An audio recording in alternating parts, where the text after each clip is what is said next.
Hey everyone, it's the Angry Honey Badger, and it is time for us to take a look at another champion build video. Today I'm playing as Nocturne in the jungle, which is where I strongly believe that's where he belongs.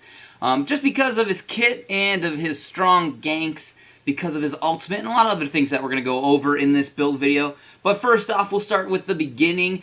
As for the items that you take in the jungle, pretty standard stuff here nowadays. Hunter's Machete and Pots, it's going to be the right choice, and it's going to build into items that we will be working on. I'm going to go ahead and make my first round through the jungle. Just kind of go this normal route for almost every jungler when I start at blue buff. Here I usually go up and try to gank top, but my top laner has already died.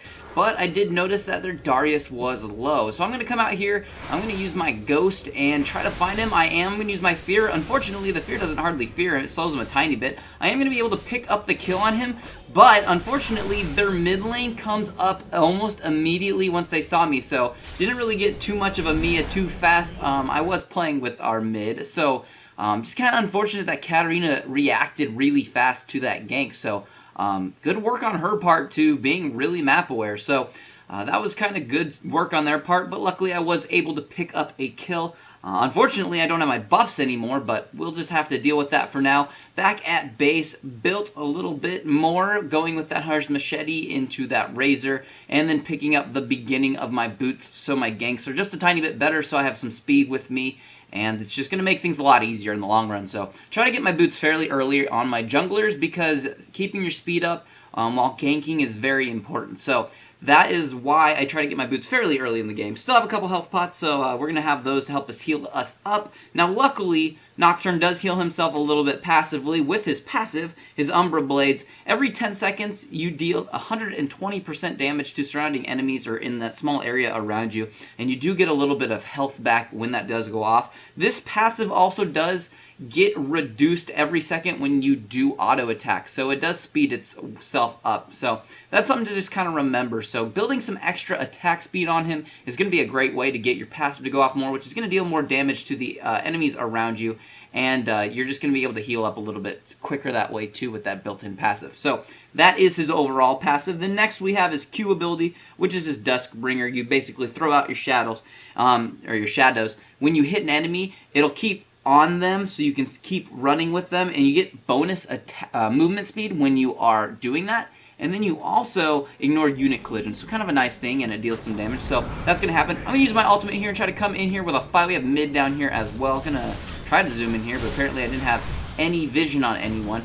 We are going to kill the Varus, and Pantheon's going to jump in. Now, Pantheon's going to run in for this kill. I'm going to come in here right behind him. He's going to tank this. She's going to notice he's going to get low, so she's going to jump, try to kill him. If he would have moved out of the turret sooner, which he could have, because I was there to clean that kill up, which is what I did because he did die, then he probably would have lived. But unfortunately, he's going to die to basically tower hits and then her just doing a little bit of damage to him. Here I find out that my blue buff's warded, and I'm going to die.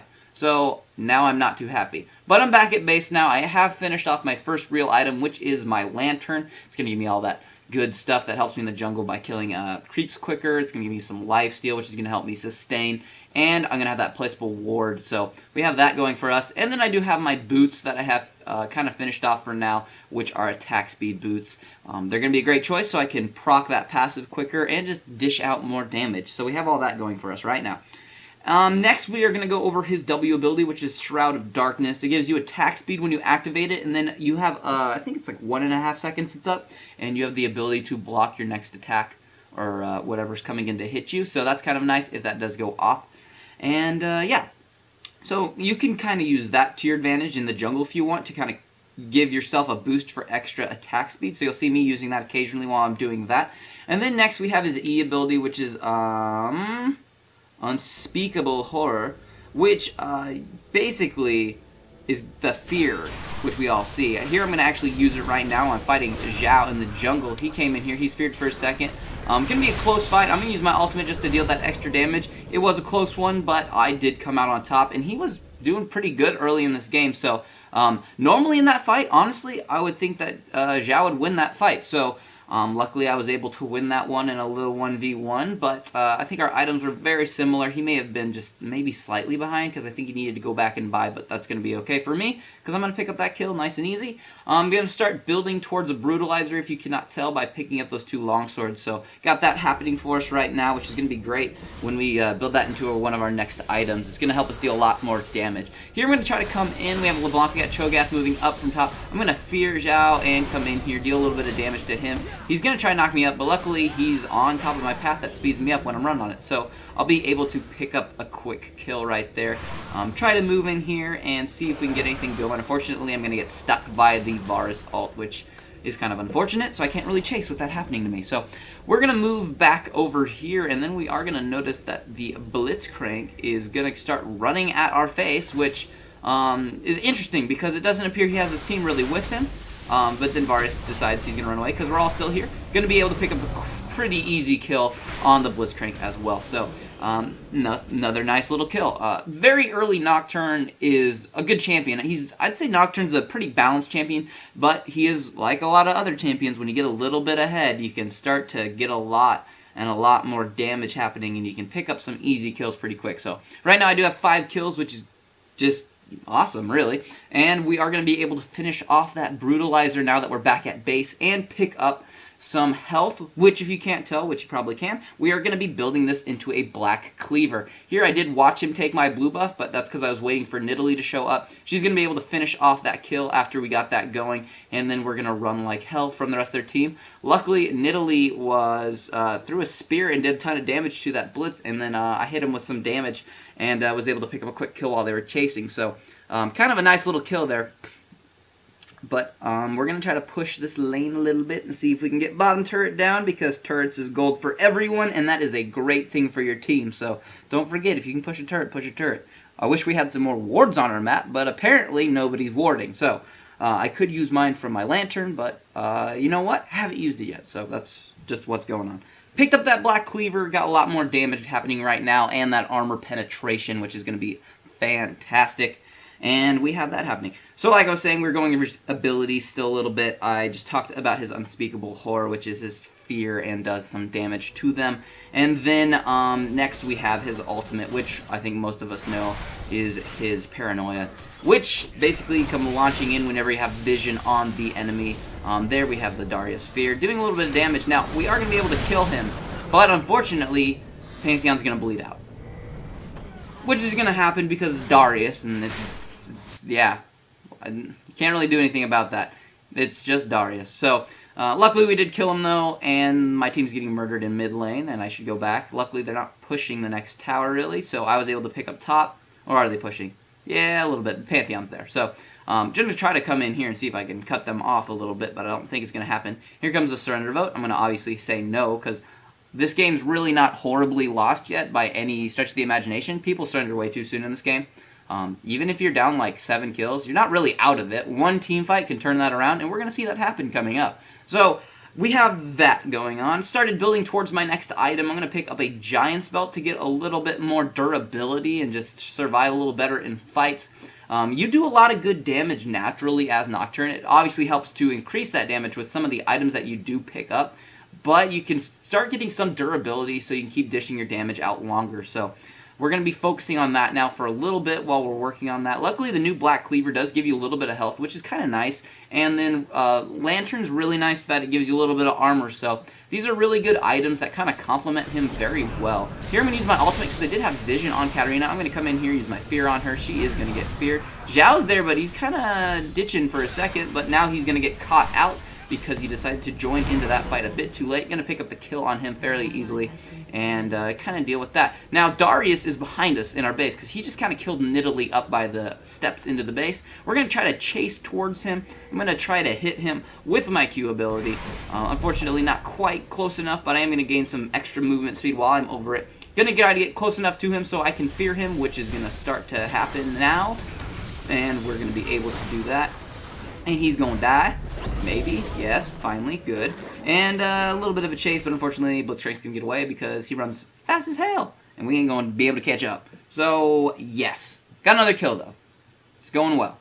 And we're farming alright. We're taking Dragon when we can because we're good at that. You can pretty much solo that nonsense at level 6 or 7 with Nocturne fairly easily. Just make sure you have your Lantern, and that's going to be nice and easy for you to do that. And yeah, so we have that happening. Now as for our rune page that we like to go with when I'm playing Nocturne, I like to go with attack speed marks, which is going to help proc your passive faster. We will be building some attack speed as well in this game, but not right away because we want some damage and some durability. So we have our attack speed marks, armor seals, magic resist per level glyphs, and then either movement speed or attack damage quintessences. I like movement speed ones because being quick is awesome, especially for ganking. So here in a team fight, I'm trying to get over to the damage a little bit. Gonna try to move them back in because Cat moved out for a second. She's trying to play it cool. She's gonna jump in now, try to spin. Just sitting tons of damage really right now, but you're pretty durable and you are healing fairly well, so I'm gonna be able to pick a kill on the Blitzcrank and the Zhao and pick up a handful of assists. And that is what you call a team fight that can help turn games around. Now we are doing awesome. We're going to be able to push this pretty hard, get us even more gold from these towers, and yeah, that's a good team fight. Nocturne, with his ultimate, you have the ability to pick out somebody on the edge of a fight and really focus them down. It's really great when you use that on their AP carry or their AD carry. Like I went for, in that last fight, I went for the Katarina because she was dealing a lot of damage. Either her or the Varus would be great or excellent choices to pick. So you can get over to them and fear them so their damage is kind of null and void, and then you can pretty much murder them really fast with kind of your damage, your attack speed, and all of that going on. So, or at least make them think about retreating. Now here, Pantheon just jumped in behind him, and nobody was really ready for this. So we're going to jump into a team fight that we're basically going to lose. Unfortunately, I was not able to get to the Varus this time, and Varus is going to tear me apart. I know I'm going to die to the Darius, but that's just because Darius just has to pound the Q button for success, which really isn't too tough, and he's going to pick up that triple kill. So that is what you'd call a team fight that was not organized, and Pantheon jumped in, and yeah. That was just bad timing. And also, if you watch that fight again, Nidalee runs out of that fight at full health when she probably could have stayed and at least helped and probably maybe picked up a kill or so. But that's fine. We're going to regroup from that. I did finish off my Frozen Mallet a few times ago when I was back at base. Going to give me tanky, going to give me a little bit of damage and that perma slow, which is going to be pretty awesome when I'm standard attacking them. Here I'm able to fear Blitz and then slow him, so we're going to be able to pick up a kill on him fairly easily. And then now next, if you can't tell what I'm building, picking some more attack speed, which is going to be great for proccing my passive and just dealing more damage, and a little bit of magic resist, which is going to be a good thing to start getting now in the game, and we're going to be building this towards a wit's end. So we're going to get some of that magic resist, attack speed, and a little bit more damage too on top of that. As we do know, the Wit's End does grant some bonus magic damage on your standard attacks. So we have that going for us. Not the most amount of attack damage, but like I was saying, Nocturne doesn't technically really need it. You can kind of go this bruisery Nocturne, and he still does some fantastic damage. And we're not done yet with the build, so we're going to keep pushing this, and we're going to keep going, and we're picking up kills this way, so it's working quite well. Now, as for his Masteries page that I do go with, I go with a 12, 9, and 9 when I'm in the jungle, which, like I said, is pretty much where I only play Nocturne, because that's where he works out, and that's where I think most of everybody plays him for the most part. But if you want to see a picture of this Masteries page, you can head over to my Facebook page. Just search TheAngryHoneyBadger, one word, on Facebook, and you can see all of my Masteries pages. They're all listed there for you to see.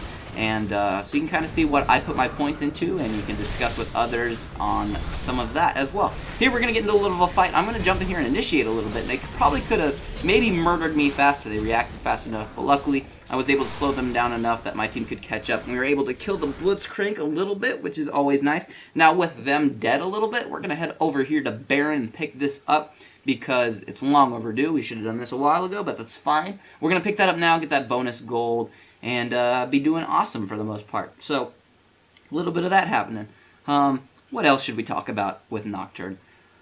Just kind of covered the main stuff for the most part. We're still doing the build, obviously. We got some okay armor happening right now. We got some okay magic resist. We have a little bit of damage. Baron's obviously helping us out right now with some extra damage and some extra AP that we don't technically need, but it's just going to help us with our damage output. So we're going to try to push back down this mid lane, see if we can get into a little bit of a fight coming up in a second, and see if we can kind of end this game. Early on, as you saw, we had the surrender vote up, but like I said, if you can get some team fights and some organization and you focus correctly, you can turn just about any game around. We've fought some really long battles before, because a lot of my friends that I do play with when we're all playing, we don't really like surrendering too often, Because even if we're behind by it, let's say we get really behind somehow in the beginning of a game, you're never really out of it until you start focusing correctly. Pant's going to jump in here, which is what I wanted him to do, so I can then ult in. We're going to have everybody else move in here. I'm not sure I'm going to get any kills in this fight, but I'm going to deal a lot of damage and pick up a handful of assists when we do get going. So we were able to at least get them to spread out there, and we killed 2 of them pretty quick. It's a 3v5 now, essentially, so they're not going to really be able to do too much to stop us taking that tower and then taking that inhibitor. And we're going to keep moving on forward to end out this game, and the game is going to end this way, guys. I'm starting to build, as you can see, with a Vampiric Scepter. A Bloodthirster would be my next item because it's going to be awesome. And then at that point, your build is technically full of items. I would sell the Lantern late game and pick up a Guardian Angel just to round it out for some more survivability and the ability to also come back to life and murder more people. So that's going to be a Nocturne build, everyone. If you have any questions, put your comments down in the comment area, or your questions in the comment area. Don't forget to like and subscribe, but other than that, I'll just see all of you in the next build video.